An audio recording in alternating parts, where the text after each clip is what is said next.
From that refreshing soak in a pool to way up in the misty cool,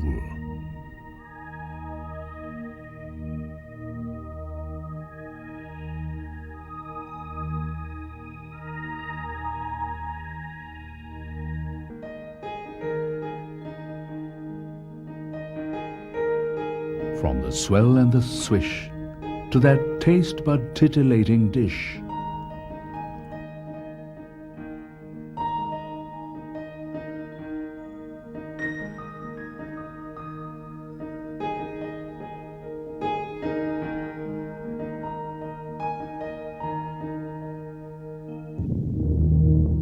from an encounter with the ancient past to a jungle impression that will surely last.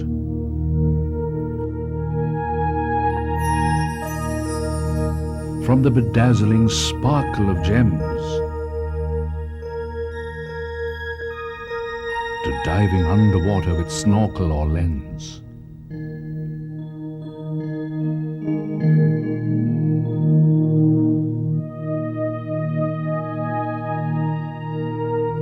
From observing the likes of organic devotion to submitting to expert Ayurvedic manipulation.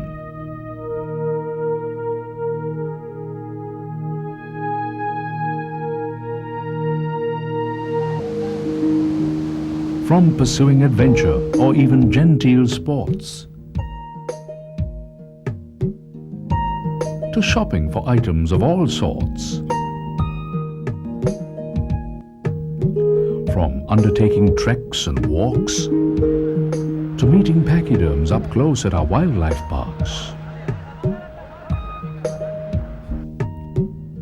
Feel the heat and magnificence of our festive seasons.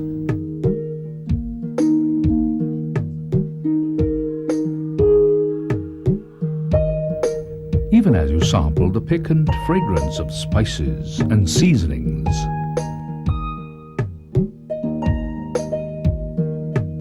For this is Sri Lanka, the resplendent isle. An ancient cross point from east to west, compact and delightful, with people of alluring shade and vivacity.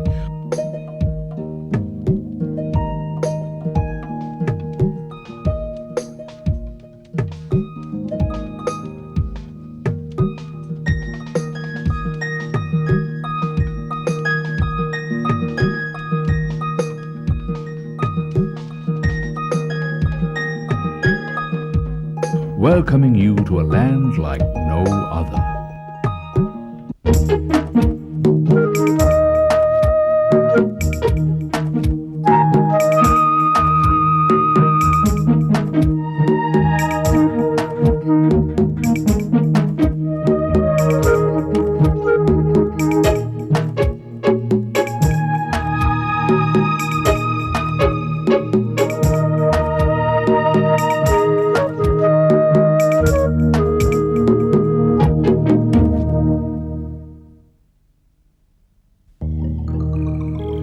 "66,000 square kilometers in extent, this island just off the southern tip of India, its splendid and pristine beaches, washed by the warming tropical waters of the Indian Ocean, has often been referred to as the Pearl of the Orient by many travelers of old. The Greeks of the Ptolemaic period knew this land as Taprobani, and the Arabs of North Africa conducted brisk and fertile trade in pearls and spices and referred to the place as Serendip in their writings. Roman and Chinese coins used in ancient times in the early Common Era have been found in excavations conducted within the precincts of the first capital city at Anuradhapura, giving evidence of the contact and converse the people and the nation's royalty had enjoyed with those other renowned civilizations and cultures.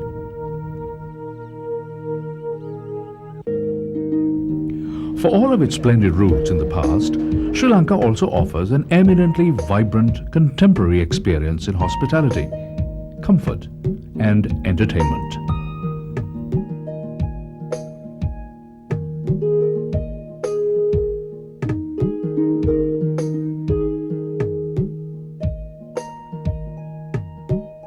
The city of Colombo has emerged in the last 200 years or so as the principal port and commercial capital. Today, it shimmers as a hub of modern commerce with a plethora of shopping opportunities and sights to delight, along with attractive dining options. Perhaps the most attractive are the friendly people. Ours is an island culture and typically tropical. The feelings are generally warm and bring all people, religions and even languages within its embrace with the least hint of prejudice.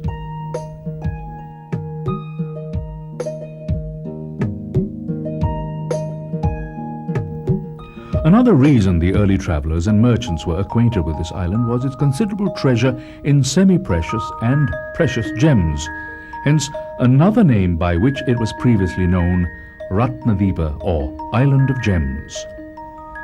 This trade continues even today, and with the best in modern technology and facilities attendant to ensure originality, superlative craftsmanship, and honorable conduct of business.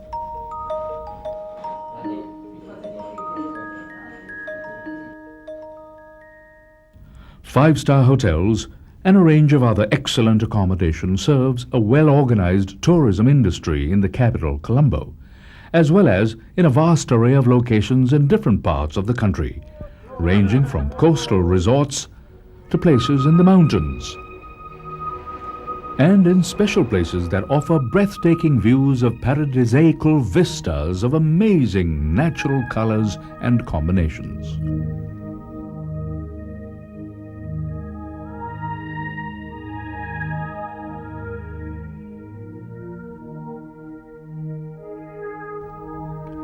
Within the Colombo area, the excellent hotels cater to all manner of requirements as suit the modern traveler.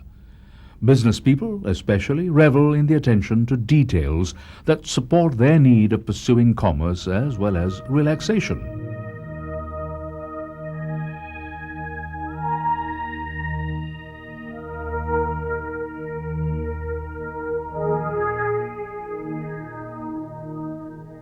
One of the more recent developments at the high end of luxury are several boutique hotels. Such splendid facilities are truly sumptuous in their layout and in their willingness to indulge the visitor his every wish.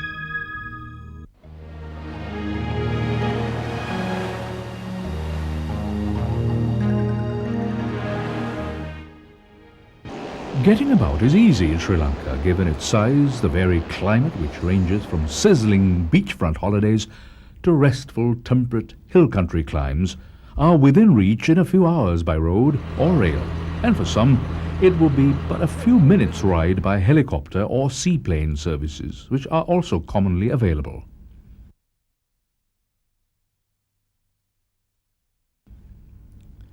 The beaches of the southern seaboard are always a favored destination of sun-seekers.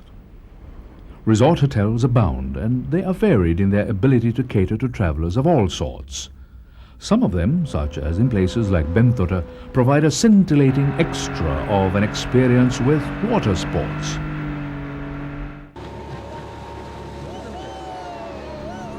Speaking of which, this suggests the possibility there is of tackling the foaming challenge of the white waters. There are organized excursions in season, and many do enjoy the sheer thrill and daring associated with this adventure sport. In fact, Sri Lanka now offers a host of such fun pastimes in the realm of adventure sports conducted under the strict supervision of qualified professionals in harmony with internationally applicable safety regulations.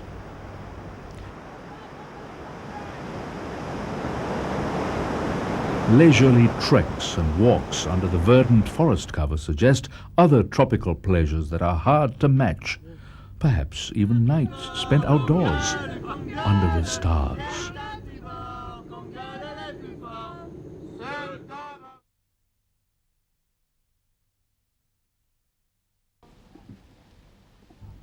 Another spectacular outdoors encounter with nature is to be found in the generous expanse of more than 11,000 hectares of pristine rainforest.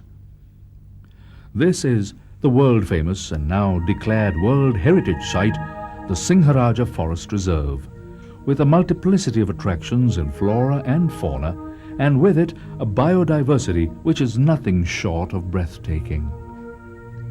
Scientists have identified literally hundreds of species that are endemic, and the search still goes on with the assurance of more discoveries.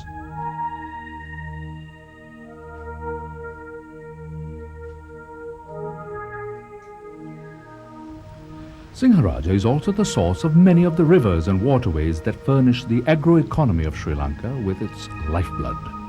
No wonder that this is such a carefully conserved province, a natural wonderland that deserves to be kept whole and intact for posterity.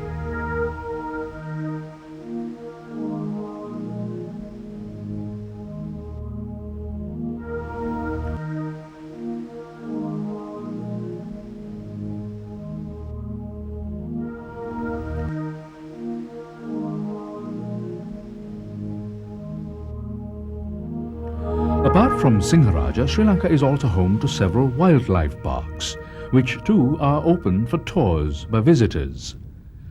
Few can remain unimpressed by the varied denizens of these jungle habitats, creatures small and great, some gentle and others occasionally ferocious.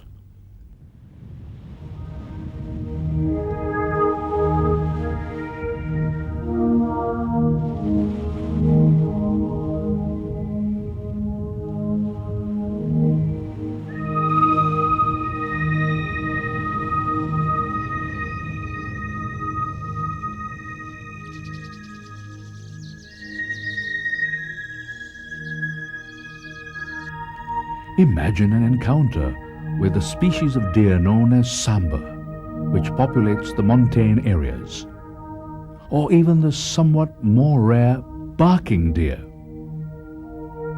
Yala in the south, and also Bundala and Kumana, are the breeding grounds of no less than 50 migratory bird species, and in season is a veritable ornithologist's paradise.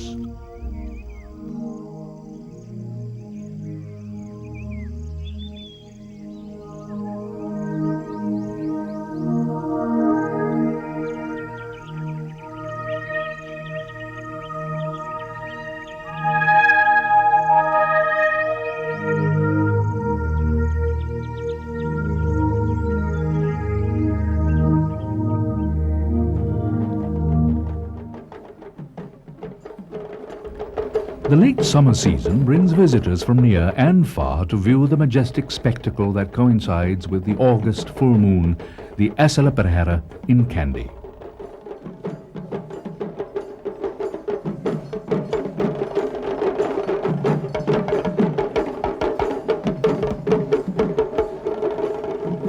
This parade is conducted over a week within the precincts of the town of Kandy. Here is located the repository of the tooth relic of Prince Siddhartha, the Buddha, held sacred by devotees in Sri Lanka since the 4th century. Annually, the bejeweled casket which contains the relic is placed upon a magnificently caparisoned temple elephant, and, to the accompaniment of drums and the vigorous movement of hundreds of dancers in a celebratory gesture of goodwill and devotion, with attendant ceremonial chiefs and custodians and several dozen elephants in regalia, is conducted along the streets.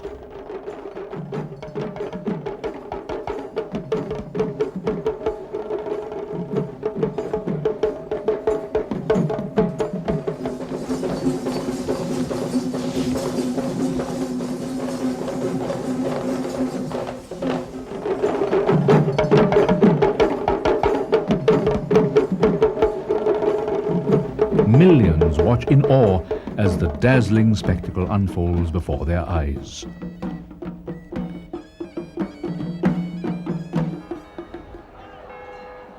Yet another Hindu festival of Vel also takes the streets in that same season, and that too brings people of different communities and varied ethnicity to share in the generosity the event brings about among the people of our land. The deity's image is conducted with full ceremonial vigor in a splendidly crafted chariot, decorated with light amidst clouds of incense that wafts across the gathered throng. Similar festivals are also held in the southern city of Katharagama, where a Hindu deity, the potentate Skanda, captures the imagination and holds a lure to people of other religious backgrounds as well.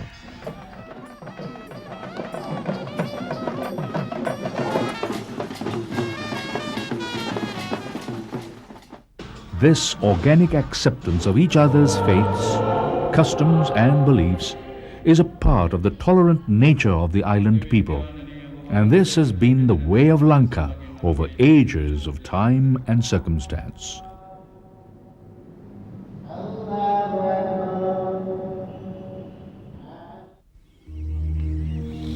In Sri Lanka, it is possible to turn back the pages of time, at least more conveniently than would be likely in many other nations and countries. Within a few hours of a comfortable travel, one reaches the north-central province, where one finds the ruined cities that date back to the 5th century of the pre-Christian era. Anuradhapura was the first governmental capital, which lasted thus for more than 1,000 years.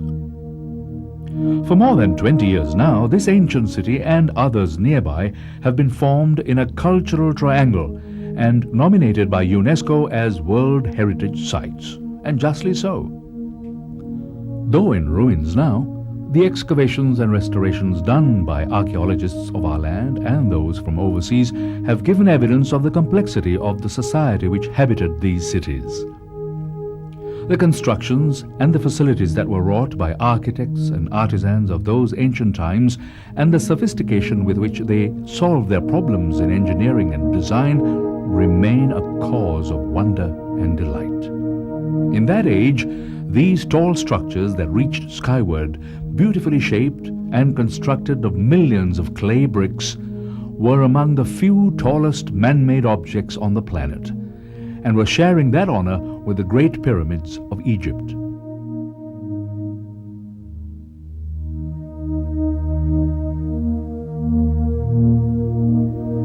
Clearly, this ancient city was also inextricably linked with Buddhism, and the many edifices and monuments confirm the royal patronage this philosophy was accorded when it was adopted by the king of Anuradhapura as the religion of state.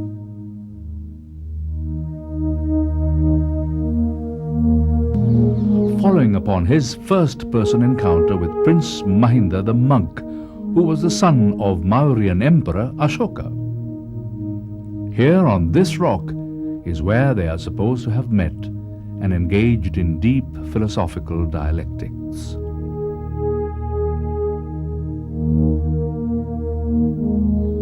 According to the chronicle of the dynastic succession of the kings of Anuradhapura, Sangamitha, the sister of the princely monk Arhat Mahinda, brought with her to this capital a branch of the tree under which the Buddha was said to have attained enlightenment.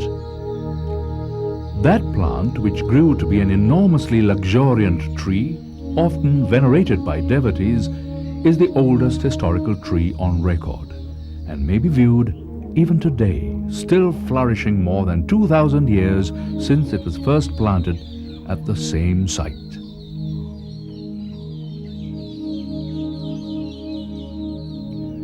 At the height of an era associated with the full glory of Anuradhapura, a few kilometers southeast, an enigmatic monolith that stands solitarily high above the plains captured the imagination of the kings and priests. It was first a monastery. Later it grew into an amazing center of worship and artistic efflorescence. Some scholars see in this amazing display of frescoes, pleasure gardens, imaginative landscaping technology, and sophisticated non-invasive engineering methods a deep and reverential act in harmony with Mahayanist philosophy. Some others prefer to think of this as the creative commitment of an aesthete royal named Kashyapa of the 5th century, who was said to be a fugitive in hiding until he was killed 18 years later. Be that as it may, Sigiriya remains for all to view and marvel.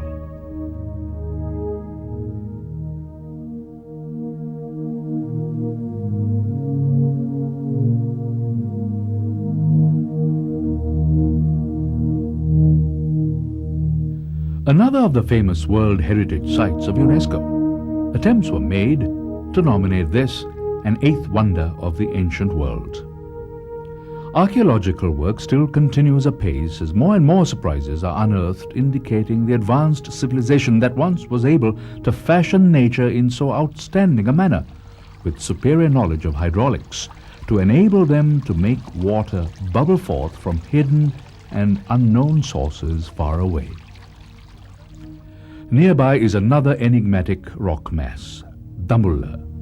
A fugitive king was in hiding in the caves in the 1st century and later was restored as ruler in the capital following a successful attack against his enemies. In honor of his victory, he converted his hiding place into a magnificent rock monastery, which, with royal patronage over the centuries, had more murals and sculpture within these cool spaces, providing visitors of today a magnificent glimpse of an indigenous artistic tradition.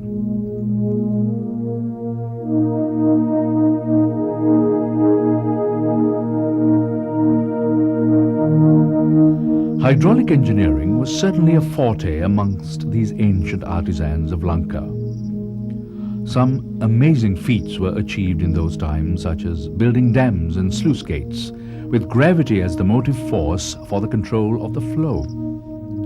Modern-day engineers cannot help but marvel at the skills that are evident in the reconstructed reservoirs, which may be seen today. In the medieval period, when the capital was moved from Anuradhapura to Polonnaruwa further eastward, there arose a king named Parakrama, who was renowned for his conservation of water resources. He continued to develop the extant technology to harness every drop of water in the service of man. 600 miles of channels interconnected a network of massive water reservoirs, which then provided a year-round irrigation to all. Polonnaruwa is also fascinating with its aspect of the fusion of Hindu and Buddhist culture in a glorious outpouring of artistic talent brought to bear in the stunning stone sculpture and other intricate edifices.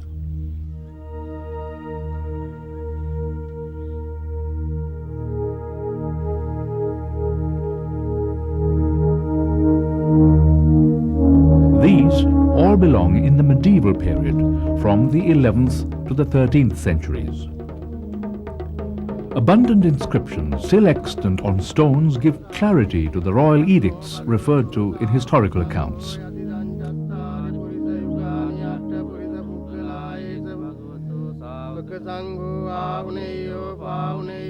These also reveal the manner in which municipal order was maintained and of the services expected of civil servants of those times.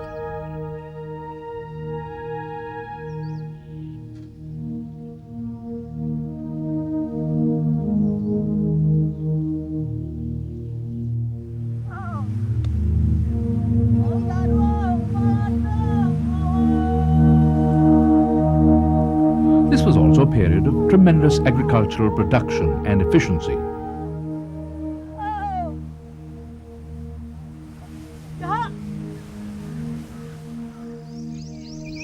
Coinage and other artifacts unearthed by archaeologists give evidence of trade with other nations near and far. Persian, Greek and Roman, as well as Chinese and Cambodian embassies were part and parcel of governmental affairs of the royal court of Polonnaruwa.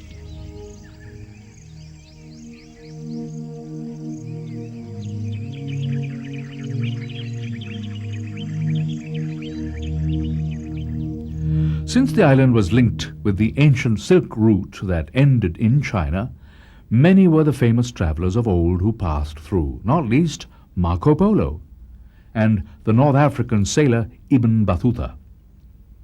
Among his recorded impressions is his startling personal discovery of the sacred mountain with its unmistakable sharp shape high above the surrounding mountain range. When Ibn Battuta climbed the rock, it was known to many of his contemporaries as the place where the footprint of Adam was to be seen.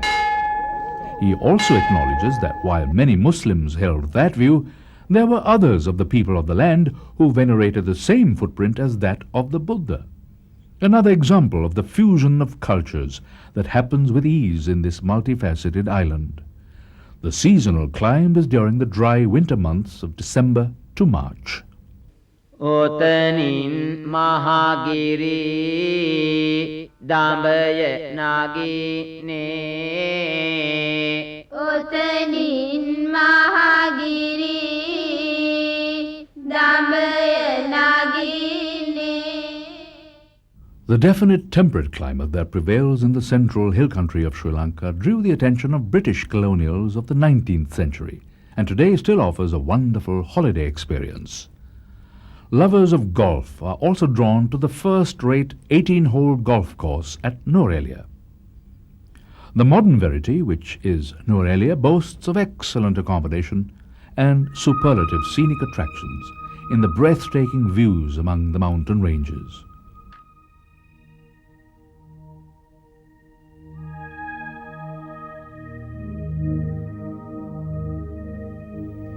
Among the world-famous Ceylon teas, the product that comes from this region is ranked as among the finest in the world, recognized for its distinctive color, aroma, flavor, and bouquet.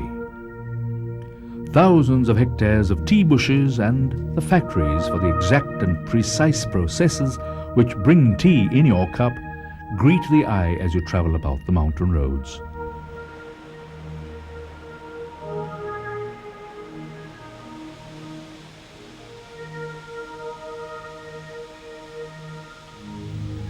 The waterfalls within this tea country are truly worth a second look.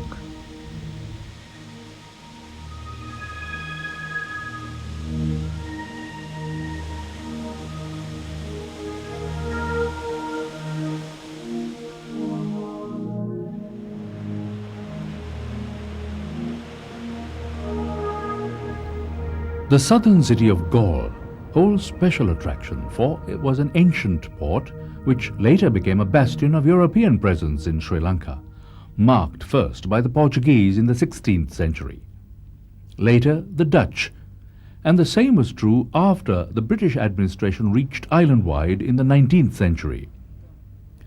The Dutch-built fort city of Galle is now a highly favored destination for travelers, especially those from Europe. This, too, is a World Heritage Site, which has benefited greatly from the largesse of the present-day Kingdom of the Netherlands. The restoration and preservation of the artifacts and locations of historic significance continues in the foreseeable future.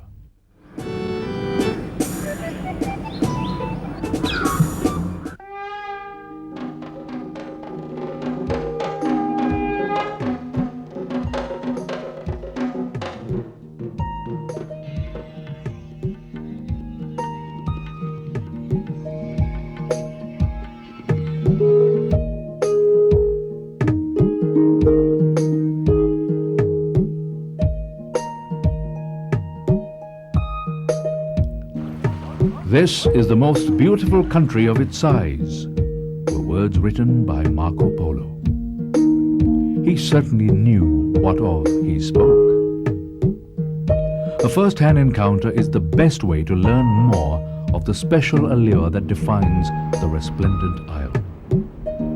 One can have fun in the sun and frolic in the waters, diving and boating, up in the balloon or under the jungle canopy. Study history, archaeology, ancient hydraulic systems, and the winning ways of people. Play games.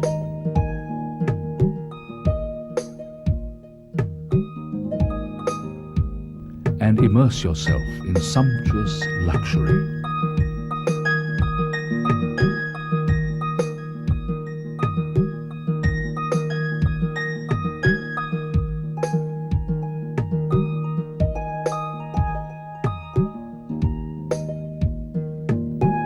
After all, this is a land like no other.